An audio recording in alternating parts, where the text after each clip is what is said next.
Hello and welcome to Two IPs in a Pod, a podcast on intellectual property from the Chartered Institute of Patent Attorneys. My name is Lee Davis, the Chief Executive of CIPA, and through this series of podcasts, I'm going to invite CIPA members and others from across the world of IP, including inventors, innovators, and creative people, to share their stories with me. I am joined in this adventure by my regular co-host, CIPA Council member and Honorary Secretary, Gwilym Roberts. We are the Two IPs in a Pod. Hiya, Gwilym, how are things with you? Not so bad, thank you. I've got an adventure coming up. You've got an adventure coming up. Go on, then. I'm going to go out of SE22 and I'm going to go on a train. On a train? On a train. A train? Wow. I know. I remember them really, really well, so it's quite exciting. But I've got my mask and my visor and my gloves and the hazmat suit, so it should be okay. I've not been on a train for nearly 5 months. It's amazing. Which is absolutely amazing. Yeah, I'm terrified about going back. You loved going on trains. You could tweet about them all the time. Yeah, but I usually complained about them. It wasn't traveling in trains is never it's never the best experience, and I'm really not looking forward to doing so. Wearing my my masks that I bought, which are quite colourful, because I thought I would cheer up the lives of other commuters. Good. I can imagine that. Does it match that shirt? It clashes with the shirt, I'm told. Brilliant, perfect. Yeah. That's what they want. It that's what you clashes with all of my shirts, but then everything clashes with my shirts. So, hey, this is a really big day for us today. We love to get influential people on the podcast, and I think it's fair to say today that we've got two people who will be instantly recognisable to all of our listeners. First of all, I'd like to welcome none other than the President of the European Patent Office, António Campinos. António, it's a great pleasure to have you with us. It's my pleasure. My pleasure. Thank you. Thank you so much for taking time out of your busy schedule to share some thoughts. And we've also got Richard Mair, and it's not often that the president of CIPA gets second billing. So welcome to the pod, Richard. Thank you very much, Lee. And I feel nervous all of a sudden. It's not often we get such august characters on the podcast with us. So we're gonna be a wee bit nervous. I've asked Gwilym to be on his very best behaviour. Now that doesn't necessarily mean it's going to be good behaviour. It's just going to be his best behaviour. So, I'll exceed expectations, I promise. And António, can we come to you first? Yes, please. You of course have made the transition from the EU IPO to the EPO. Are you settled in now? I think I never settle in. I see myself as a nomad, kind of a nomad, a European nomad. I was born in France, and when democracy was restored in Portugal, my father, who participated in the revolution and is Portuguese, got back to Portugal. We followed my father. Then at 17, I went to France to do my university studies. 7 years later, back to Portugal to start my professional career. More than 10 years after, I went to lead the EU IPO in Alicante, and then 80 years after, I came to Munich. And probably when my term of mandate is over, I'll go back to Portugal. So I never settle in. But of course, coming to Germany has these challenges. And if you ask me, for instance, what is the thing I miss the most from Portugal and from Spain, I would say basically two things: the sea and the light. I miss that, but that was rewarding. I'm leading an incredible international organization made of incredible staff, so it has its compensations. Portugal's a lovely place as well, isn't it? I can understand you missing it. I've got my brother-in-law has business out there, and he has a place in Cruz Quebrada, just outside of Lisbon. So so I know it well. Yeah, beautiful place. And I'm a big sea fisherman. That's what I was doing last night. So I absolutely understand your point about the sea as well. Richard, you've been president for just over half your term, sort of 7 months in, aren't you? Has your year turned out how you planned it?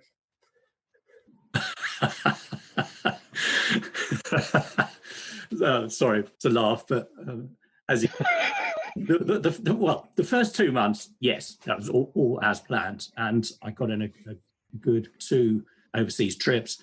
I went to the AIPLA Midwinter Institute. We have a very good relationship with AIPLA, and the first set of roadshows we did were in conjunction with them. So that was great, and I got some holiday after that at my expense. I hasten to add, I'm at the Grand Canyon. And now I only ever see you in your bedroom. I know I'm not actually there with you, obviously, but. And then in February, we had what's called the 6th President's Meeting, which I've been calling the G6 of IP organisations. That was great. We met in Sydney at that time, and then I came back and had a few days in Singapore, meeting up with the Singapore Association of Patent Attorneys. But then, of course, came lockdown, and since then, the time has gone very quickly. But I must say that, well, especially under your guidance, Lee, we've transitioned admirably to being a virtual organisation. The council meetings go very well, in my view. I hope you think that too as well.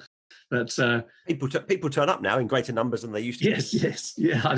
The first time we had it at the beginning of April, I don't know if you remember, but we had a full complement of 30 people. It was fantastic, and since then I think we've been down to 27 by my count. But that's still a good, very good attendance compared to pre-lockdown. So it has been the most amazing patch of. Richard, as you say, of actually dealing with an incredible change, and it's amazing how fast people have adapted to it. Yeah. Here we are on Zoom, coping very nicely indeed. Actually, but actually, if I can have a go, Lee. Go for it, if I can sort of turn a completely off script instantly. So there's a communication director in the background twitching there, but don't worry, we'll behave. I mean, the EPO similarly, presumably. I mean, you've got a massive organisation where you've had to keep the interaction going. It must have been quite a challenge for you guys as well. Well, actually, I mean, very early, we set up a coronavirus 19 response unit, actually in January. Can you imagine that? Well, we saw it coming very early. And that led to us to, in March, actually, to start working from home. In just a matter of a few weeks, we rolled out massively laptops to every staff member. We moved to a paperless workflow in search. A paperless workflow followed a few weeks after in examination. We just are piloting now digital annotations on the files, on the PDF files that are moved electronically. And we are just about to run a pilot on the patent workbench, which is a web-based system that allows us to monitor the evolution of the file. It's like you say, I think the best of humankind comes with the biggest of the crisis. What we thought would be achievable after 2-3 years of implementation of the strategic plan happened in a few weeks. In a few weeks. Because when you are in need, there's no arguing about, and there's not talking about whether we should work on a paper file or on a digital file, or let's say a PDF digital file, because you can't work on a paper file if you can't work from the office. So it meant that from a day to another, 4,500 examiners moved to the digital environment. That's incredible. And do you think a lot of these innovations that you've had to introduce because of the crisis are here to stay? Innovations in what sense? So the new ways of working that you've had to introduce perhaps earlier than you would have done. Yeah. But in a way, we already were piloting, but in a few teams and few directorates, we were piloting the paperless workflow. So that gave us the foundations we needed to move into the digital file. But we also, there's been an important organization of the office, which is the creation of the teams. So we have teams around 8 to, let's say, 15 examiners. So that meant that even working in a digital environment through video conferences or WhatsApps or phones, the teams stay together. If we were in the previous organization of the office was based on directorate of 120 to 150 members, that would have been much more complicated to keep this cohesion. So I would say that the physical regulation of the office plus all we were piloting in the digital area allowed us to move into the digital environment in a good manner, actually, because what I see in terms of quality of our products and even on the number of search reports with a written opinion on patentability, or whether we're talking about examination, the numbers are there. We're on the green. Of course, opposition has suffered, as you might imagine. We are running a pilot around hearings held through video conference. We have close to the 100 figure that we foreseen to reach in September. But even, for instance, the oral hearings in examination, they've proven to be a huge success. Last year, we ran close to 800 because, video conference through in oral examination exists in the EPO since 1998. Actually, we were running a pilot since 1998. Can you imagine? We were still in a pilot phase. And as I speak, we held 1,000 in 6 months. We held more video conferences in oral examination that last year. What will prove to be a bigger challenge, of course, is to continue this pilot on the oral proceedings in opposition. This is a little bit more complex. Yeah. If I can ask a question, well, first of all, the comments actually, which is that I think you personally have a huge appetite for positive change. That comes across from a whole bunch of the initiatives. And I have to say that obviously there are always concerns about acceleration, meaning having an effect on quality. But I have to say, from my own empirical evidence, that doesn't seem to be the case. So you managed to navigate change very well. I've never heard about the patent workbench before. Are you able to share anything else about that? Because that sounds rather interesting. Basically, our examiners, they communicate through emails as I speak. I mean, normally the communication was done through the file, so the circulation of the paper file. So that could not happen anymore since we moved to working from home. So we use a system which I think is called Camunda, but which is very cumbersome because it supposes a lot of communication through emails. And following communication through email is a nightmare, as you can imagine. So now we want to move to a web-based workflow. And that's exactly what the patent workbench will allow us to follow to a web-based application, the evolution of the file, from the formalities to the search, to the examination, to the opposition. We are about to launch the pilot now. So that sounds to me like a virtual workspace that you've got a number of collaborations going on. Exactly. Will there ever be an interface externally? No. This is purely internal. Man, you need to give me some time. Come on. Look, PSP 2023, we had a plan. Everything was planned. And suddenly the damn virus hit us, So we needed to replan. So what we were doing at the beginning of strategic plan, we were saying to everybody, to the staff, and even to the user, we say, listen, any improvement we do to the existing tools will drag resources out of the new tools that we need to build. Okay? So I was saying, every request for change needed to go through me, for me to approve. Can you imagine? A request for change for a bottom or a screen, whatever. Because I needed to invest in the new tools. And then the virus hit us. And then I had to reprioritize. So now we're investing much more on the existing tools, making sure that our tools can be accessed from home. And we delayed a little bit investments on the new tools, but the new tools will come. We need to move to XML, we need to move to the digital file, and we need to improve the interaction between the users, the formality office, and the examiner. That's for sure. It will come. Thank you. I think the first module, hopefully, if everything goes well, the first module, which will be the formalities one, will come, and of course the e-filing, because as you know, we have 4 different types of e-filing. It says everything. But having 4 different types, we need 1 e-filing, not 4. But that will come in 22, 23.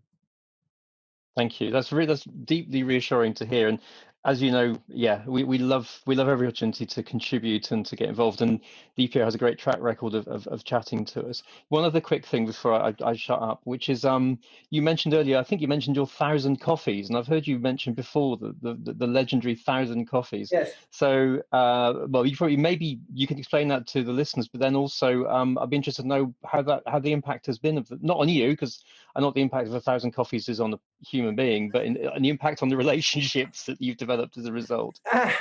That's a tough question. I think we will need to wait for the staff engagement survey of 2021 to answer to your question. But I think that, people ask me normally what are the biggest achievements of 2019. And normally the classical answer of a manager will say, look, in terms of operation, we continue the positive trend that we've seen in the recent years. The search report with the written opinion on the patentability of the invention is now handed over to applicant in less than 6 months. Or I would say the examination is dealt in less than 30 months, and opposition is dealt in less than 20 months. Or I would say, look, in 2019, we virtually reduced to 0 the backlog in classification. And we had built tremendous backlog in classification, who was already hindering a little bit the quality of our searches. Because if the document is not classified, you can't retrieve it to Ansera or EPO. Or I could say, look, I signed like 7 reinforced partnerships with Brazil, with Argentina, with Mexico, with Indonesia, with Malaysia, with Ethiopia, with EPO. And that means for the European companies who want to export their technologies, that the Brazilian office is going to reuse the search report or the examination carried out by the EPO when he addresses the file at national level. And that means that for the European companies that export technology, that the patent will be most probably granted. So that would be tremendous good news to tell you. But I think that coming back to your question, I think that 2019 has been a year of listening to people, listening to staff, understand where they come from, where they think, and where they thought that the organization should evolve to. But not only the staff members, we listen to all stakeholders. We listen to CIPA, for instance. I see the president there on the screen. We have listened to all NPOs. And we even went through a consultation on our website. We compiled thousands and thousands and thousands of opinions. From that, what we did, we built a strategic plan, the one that you know as SP 2023, 5 goals. Then we organized the office. We created the infrastructure needed to implement the strategic plan. We created a corporate governance service with program management, project management. I mean, it has been, 2019 has been a foundational year in the sense that we prepared the EPO to start delivering whatever is under each one of the goals. So that's, I think, what really has been achieved in 2019. And more important than the what, I think, Gwilym, the what should be done, which is explained in the strategic plan, what and when. You know what matters the most, Gwilym? Is the how. Yes. The how you make things happen. And I think if I maybe introduce a little bit of change, is how things must be done. I can see why you needed 1,000 coffees, though. That's a lot. Let's wait for the views of my staff in 2021.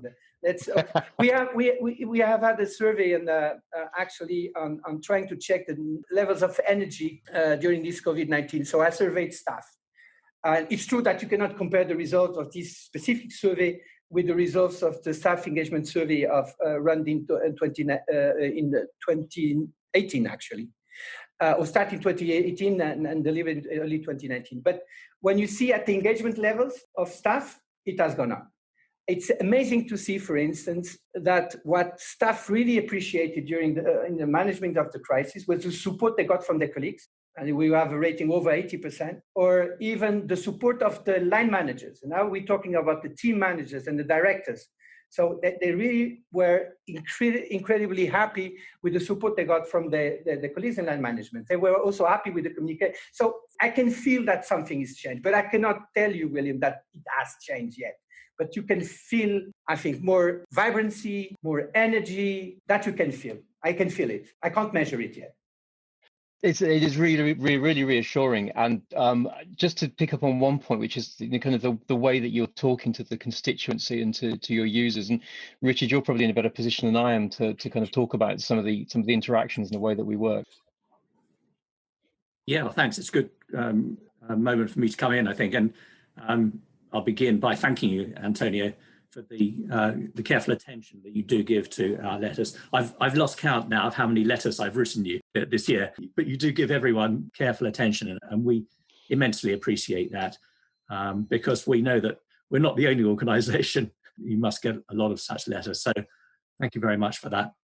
We really value our relationship with you ever since the beginning of the EPC in 1978, which is actually the year I started in the profession, believe it or not. The UK has been in there as one. If you allow me just a little bit of self-promotion, we like to mention that UK patent attorneys make up a fifth of European patent attorneys in total, but we file a third of the European patent applications. So we feel very much that we're part of the system and want to continue that very good relationship with you. Thank you. So thank you. And Antonio, perhaps we could look in a little bit more detail at each of the elements of the strategic plan, if that's okay. Yeah. You've already touched on this, but you might have more to say. The first is that you want the EPO to become a much more engaged, knowledgeable and collaborative organisation. Yes. What's your thinking on that, particularly perhaps in the way that the COVID crisis has impacted on that, and what it might look like in the future? Yeah, this is a complex question to answer, but I think that first to put things into perspective for people to understand maybe what the strategic plan, and then I'll go goal by goal if you want. Yeah, please. I think when you read the strategic plan, it's a very simple, I think, a plan to read. The 4 first goals are about investment, okay? And actually, the 5th goal is the result of all these investments, is to secure the long-term sustainability of this organization. You know, it's not a given fact that we will be still meaningful in 20 or 30 or 40 years, but we need to strive to be meaningful, to make a difference to industry, to the research center, universities, and to third parties, to civil society in general. So logically, the first investment that you have to make is in your staff, because without staff, you have nothing. You have simply nothing. And actually, EPO is the staff. Normally, my staff says, we and the office. And I answer, no. It's not we, staff, and the office. The office is the staff. So investing in staff is the most important thing. So it's investing in attracting talent, it's about retaining talent, and it's about developing talent. But it's also about securing the best work environment that you can. We had a beautiful plan, by the way. We had a plan of 1.2 billion of investments in all our buildings in our 4 locations. So in Vienna, in Berlin, in The Hague, and in Munich. Guess what? We need to revise the plan, because the plan was for, at least 80% of the staff working from the office and 20% of the staff enjoying teleworking. It might be that the new normal situation, or whatever situation is, it will be the reverse. So you need to rethink about your building policy. And that's what we're presently doing. Basically, we think that we might not need all these buildings in the future. So we are thinking very hard on what the new normal is going to look like. September, we're going to survey our staff, and then we'll come to you guys, to also the user associations, for you to tell us, how do you see this new normal? So we can start replanning whatever we have to replan as regard goal 1. Because goal 1 is about staff and also providing the best working environment that we can. The second objective is to have the right IT tools, because everything is about IT. Any change that you make in this organization is directly or indirectly related to IT. So you really need to undergo a digital transformation, but we referred to that a few minutes ago. But when people think about digital transformation, it's not just about the tool. It's about the ability of the people to use the tool and to produce an impact, okay? So digital transformation is also a cultural transformation. It's not only about delivering IT system, databases, search engine. No, it's about the people embracing this transformation. And that's where we need to go to. Now, if you have the tools, if you have the people and you have the tools, then you can deliver the highest quality products and services. And that's Z3, the high quality products and services. We think that over time, we have built an overwhelming complex system of procedures and processes. If you look at our service regulations, if you look at our guidelines, whatever the angle or the perspective you take, it's super complex. So we need to address the complexity of these procedures and these processes. Also, if we want to embrace digital transformation, there's no IT system, no patent granting process, no electronic patent granting process that can run over the existing process and procedures. Because you have the exception to the exception to the exception to the exception to the exception, and we have a crash now. You have a crash. So we need to keep the essential look in this huge forest, where is the 20% of our process and procedures that represent 80% of our workload. And I use very much Pareto in everything in my life. 20% of the files mean 80% on investment of my staff, 80% of the files, 20% of investment. In everything I do, I use Pareto. And I bet that 20% of our processes represent 80% of our volume. So that's the one I want to simplify, and that's the ones I want to digitalize. Now, if you have the people, if you have the technology, and if you have high quality products and service, then you become a reference. The European Patent Network becomes the worldwide reference, because we are the best in class. And that's why so many countries want to have a validation agreement with us. That's why so many countries want to have a reinforced partnership with us. We're exporting the European standards, and we're making that these offices, in a voluntary basis, they reuse the products. And that's very good for, as I would say, for the companies who export the technologies. So when you have the people, when you have the tools, when you have the high quality and you become a reference, what have you achieved? A sustainable organization. So that's about the strategic plan. Try to be explained in a very simple manner. Your work sounds like it's nearly done. No, but it's, I mean, no, but you know, you asked me a little bit the differences at the beginning of the interview between the UIPO and the EPO. I mean, I could say that, you know, the UIPO is more made of lawyers and that the EPO is more made of engineers. But I really think it's about the size. The challenges are more or less the same, you know? The challenges, the IT challenges, the financial challenges, the staff challenges, the international challenges also. But the size of the operation, the fact that we are in 4 different locations, 5 if you count Brussels or liaison office in Brussels, changed the scale. So the first thing is that you set the course, okay? And that's a strategic plan. You set the course.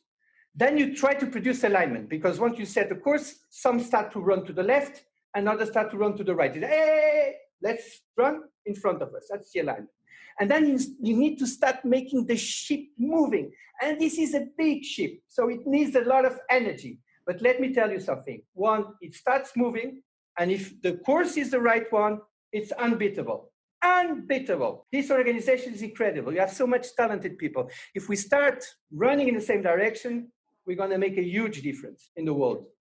The EPO is a ginormous scientific brains trust.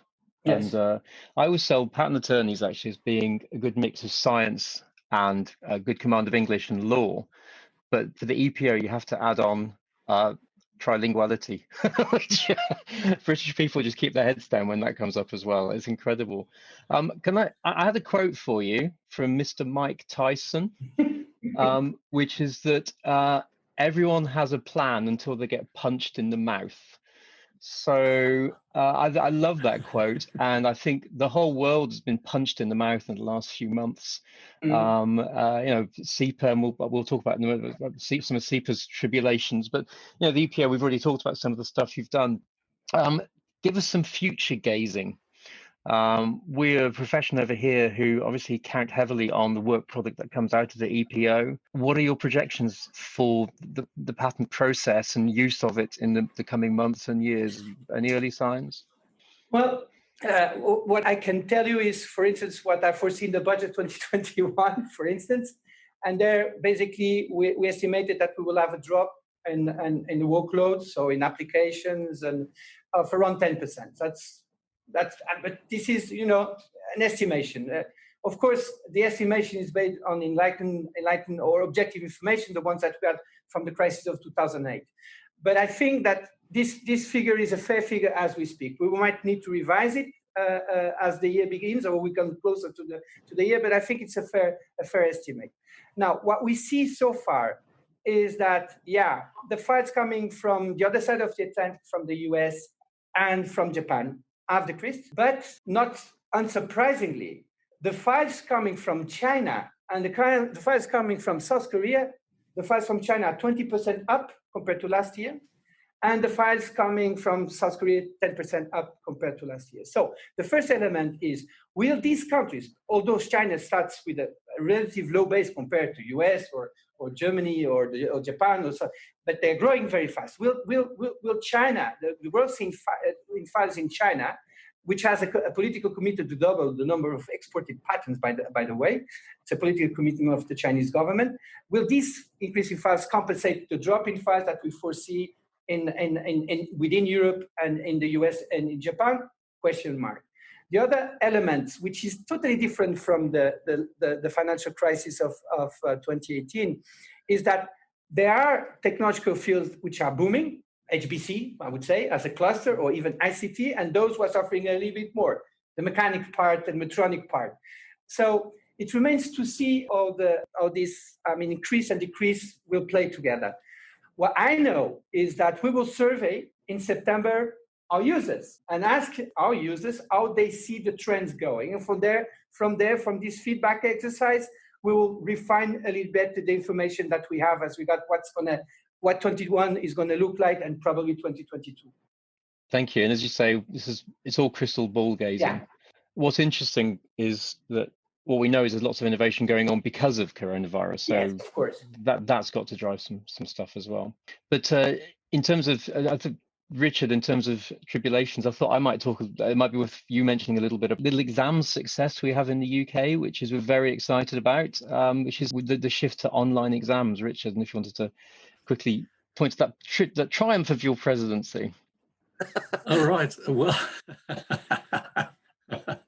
I thought you referred me to another statistic, actually, which is about the tremendous success rate of UK candidates in the European qualifying examination. Far That goes outweighing. without saying. Yeah, it goes without saying. Exceeds greatly. But yeah, that's those from other countries. Yeah, so just a little successor I thought was worth mentioning. Yeah, it's UK exams earlier this year, of course, were cancelled, had to be cancelled or postponed. And they're going ahead online now, which is something that many of us have been thinking is the future anyway for examinations. And we shall see. I think the general view is that once we've done that, we probably won't go back to physical examinations. So that I think is something positive to come out of, another positive thing to come out of COVID-19. No, actually, we're very eager to learn from your experience, Richard, because we plan to move to a EQE next year. You know, like you hope for the best, but you plan for the worst. And most probably in March next year, we'll be more or less in the same situation that we are presently. So I think there's no alternative than to move to an EQE, and we're working very hard with EPI in order to make it happen. I think that everybody understood that we really need to go there. And probably, like you say, Richard, once you're there, you will stay there, or at least you will partially stay there. And this is true. This is true for the EQE. And let me tell you, this is true also for the oral examination, and probably at least for a certain part of the oral proceeding in opposition, and even in appeals. I will give you a figure that is a striking figure. So yesterday, we had the oral proceedings at the enlarged boards of appeal in the case G19 concerning assessment or inventive step of computer implemented simulations, okay? The proceedings were open to the public in the heart, building of the heart. But there were over 1,600 interested parties that had registered for virtual transmission. And further to that, the proceedings were transmitted via EPO TV to the benefit of EPO staff. This is incredible. What would be accessible for 20 people or 30 people? Now you can make it accessible worldwide. It's incredible. Incredible. It's incredible. That's fantastic. I agree. Absolutely. Tremendous. Good to watch as well. I tuned in. It was that on Netflix, and I went straight for G119. No, it was really exciting to see that kind of thing, and the open to the public element. I had people from Australia asking if I could get them a free ticket. I genuinely did a global interest in this, and of course, a very interesting question, which I don't. Yeah. It's incredible, and then you can access to these proceedings for any part of the world. I'm not sure, Gwilym, though. EPO oral proceeding and chill is going to become a thing.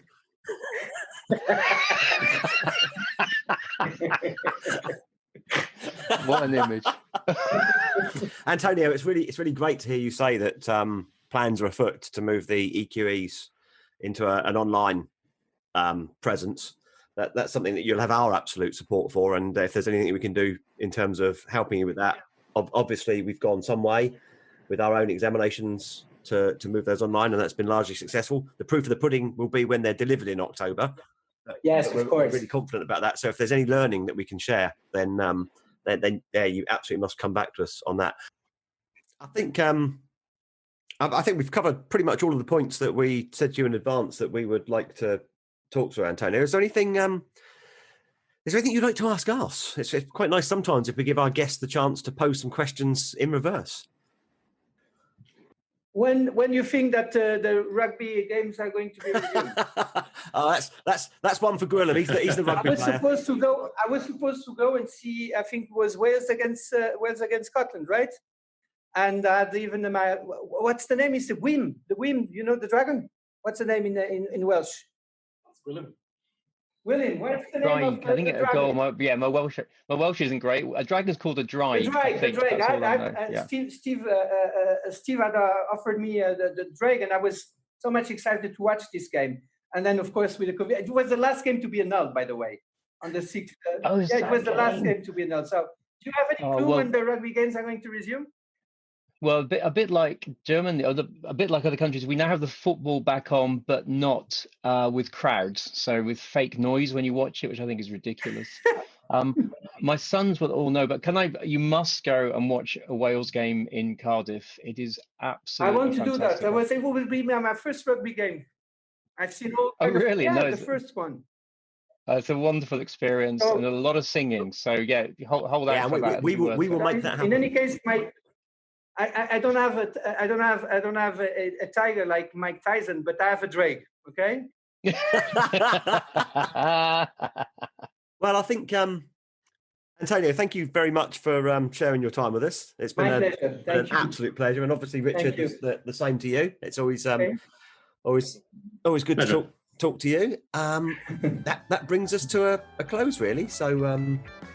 Thanks again to both of you for spending some time with us. Thanks to our listeners for listening. And Gwilym, I'll see you on the next one. Nice to see you, Lee. Bye-bye. Bye-bye. Bye. Thanks, Antonio. Bye, Richard. Bye.